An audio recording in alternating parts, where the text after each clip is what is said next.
What is this? You are holding a taco. I think AI gadgets might just be impossible. I've been testing this thing, the Rabbit R1, for about a week now, and I don't know how to draw any other conclusions about it than that. The R1 has the same big ideas as the Humane AI Pin, the smart glasses from Meta and Ray-Ban, and frankly, countless other apps, platforms, and gadgets to let you do stuff just by asking.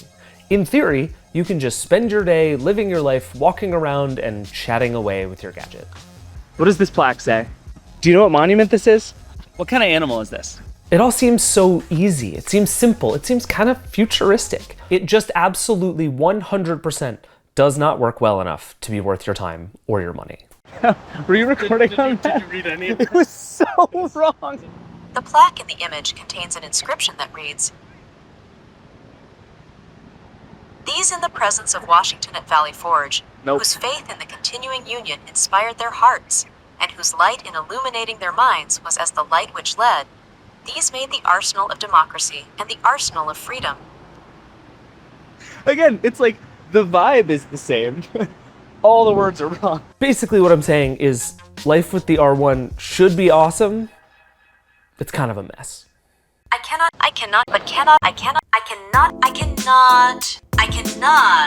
Can I assist with something else? With the R1 in particular, I think I can probably explain most of its issues just by talking about music. The R1 connects to Spotify, which I like. I use Spotify. This seems like a win.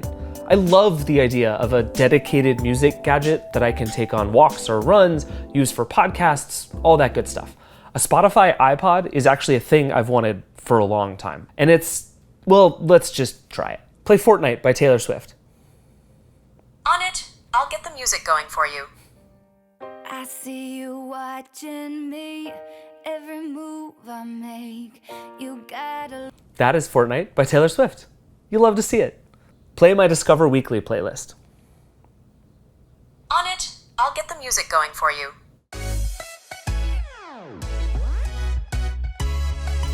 This one's my favorite. It's a song called Can You Discover by a band called Discovery, which is dead wrong, but you can see how it got there, right? Anyway, this is not a Spotify iPod. It's just kind of a disaster. I can't even really figure out how to control the music either. Sometimes I press the button to pause and nothing happens. And if I scroll down, it goes to the next song. But if I scroll up first, it goes to the home screen, and then I have to click back in just to be able to click again to pause. It's all just confusing. No, don't play the... Now it won't even pause. This is the button you press to pause the music. Okay, we did it. We paused it, everybody. Great job. The R1 connects to Spotify through what's known as a large action model, which Rabbit describes as basically a way for the device to use your apps, actually navigating their interfaces for you. The large action model is really Rabbit's biggest idea, that instead of just connecting you to information, answering questions, all the ChatGPT stuff, the action model can actually do things on your behalf. On the R1, it only connects to 4. Just 4. Uber for rides, DoorDash for food, Midjourney for generating images, and Spotify for music. But in theory, you'll someday be able to teach the R1 to use any app for you. But there's theory and there's reality. I have never once, for instance, successfully managed to order DoorDash. Order food. DoorDash may take a while to load on Rabbit OS and may not be available in all regions. There was an issue with the food ordering service. Please try again later. Thank you for your understanding. And then it fails. Same with Uber, though I at least successfully got a little further in the process a few times. Get me a ride. I'm going to Dulles Airport in Washington, D.C. Uber may take a while to load on Rabbit OS and may not be available in all regions. Apologies. The Uber ride request couldn't be processed.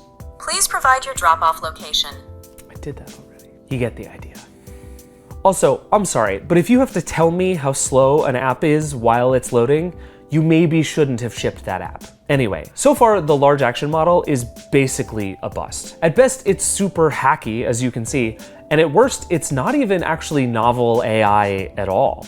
There's plenty of software out there that uses computer vision to navigate apps, and it actually sounds like Rabbit is using one of them, called Playwright. Let's just ignore all of those features for now. Neat sounding idea, total mess in execution. And unfortunately, that's not where the mess ends. Like with the Humane AI Pin, there is an incredibly long list of really basic things that this device just can't do. Remind me in 3 hours to take out the laundry.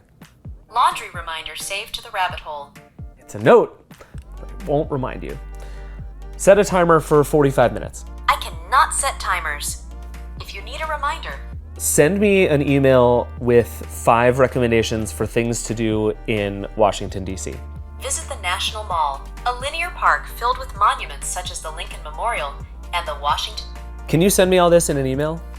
I cannot send emails. You can save this information by taking a note in the rabbit hole.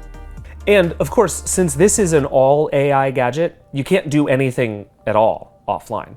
You can add a SIM card in here, like I did, so you can get data everywhere, but it doesn't have GPS or navigation, and it can't make calls or send messages, so it's really not more useful than whatever device you're already inevitably bringing with you. I do have some slight good news here.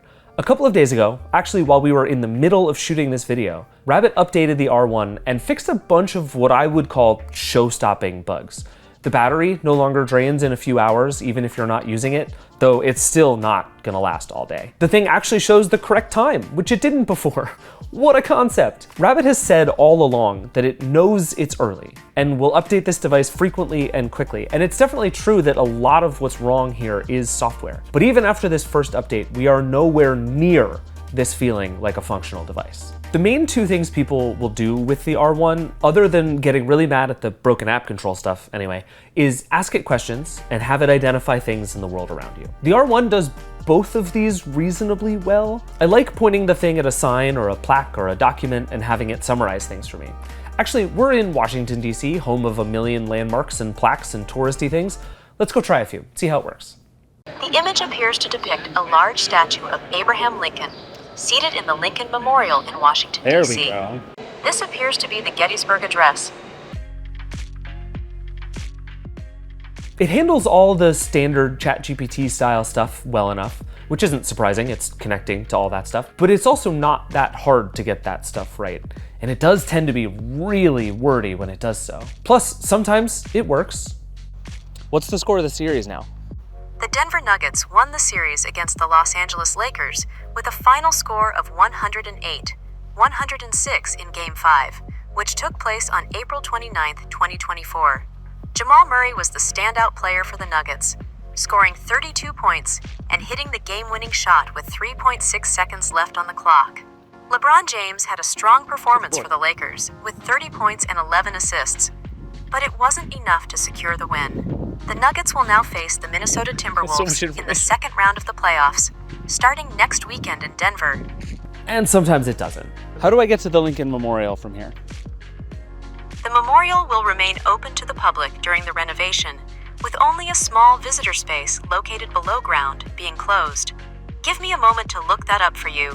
To get to the Lincoln Memorial from Homefront Dr. Washington, D.C., 20037 USA, you can take the Blue-Orange Silver Line to the Foggy Bottom Metro Station, which is about a 15 to 20-minute walk to the memorial.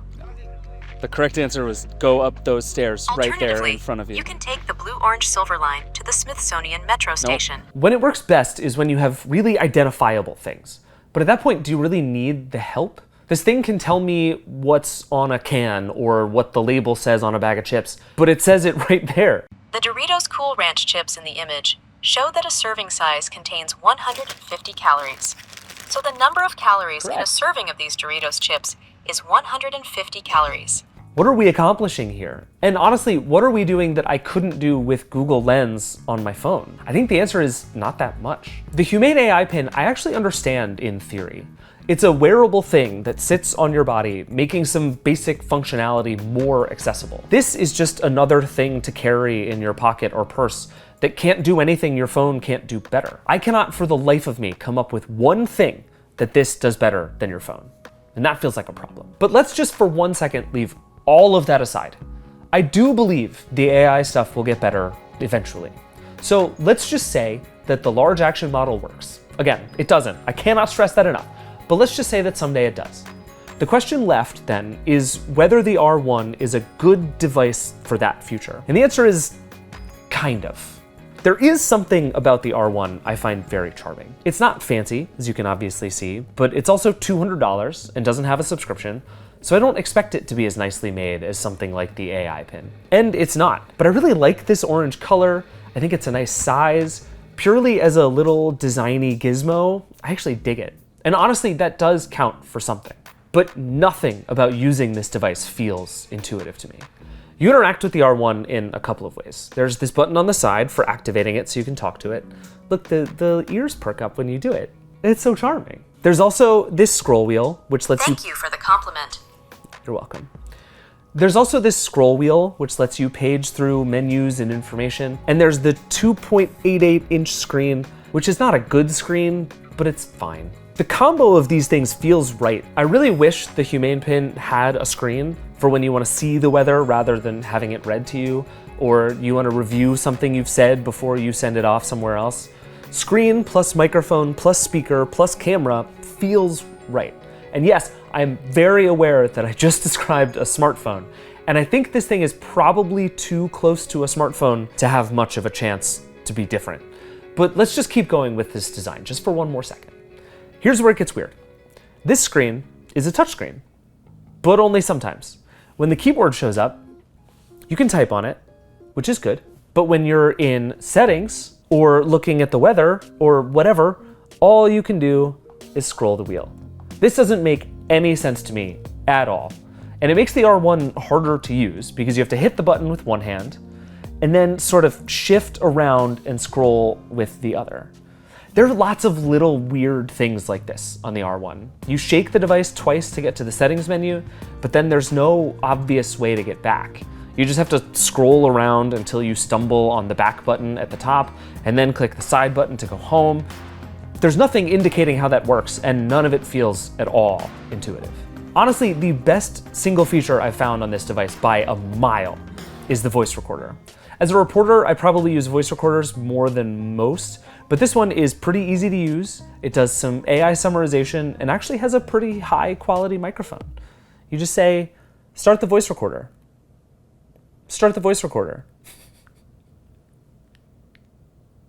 And there it goes. Voice recorder. And then you scroll down and hit stop because the touchscreen doesn't work. Starting the recording now. Which it did after it was done. God, you suck. Oh boy. Okay. Anyway, the more I use this thing, the more I feel like Rabbit spent all of its time making the R1 fun and silly and whimsical, and none of its time making it work. I love this little bouncing logo. I like that it gets headphones when you're listening to music, but I don't care about any of that because it doesn't play the songs it's supposed to. Humane, it felt like, tried to mask its device's flaws under this really shiny, luxurious, thoughtful piece of hardware. And Rabbit went all the way and seems to just hope you'll think this thing is a toy and not mind that it's broken. Right now, if you buy one of these, you're buying a fun-looking $200 desk toy and not a useful gadget. Because this isn't a useful gadget. I don't think it'll be one anytime soon, if ever. I do think the large action model is a cool idea, and it might be the future of AI in some meaningful ways, but there's not one shred of evidence in this device that Rabbit is going to be the company to figure it out. I continue to think there will be lots of interesting AI gadgets in the future, but for now, and probably for a while, your phone is just going to be better at everything.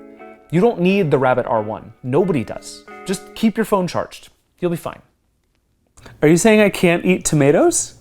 No, I'm not saying you can't eat tomatoes. This appears to be a red bell pepper, not a tomato. You're holding a red bell-shaped vegetable with the word cone printed on it.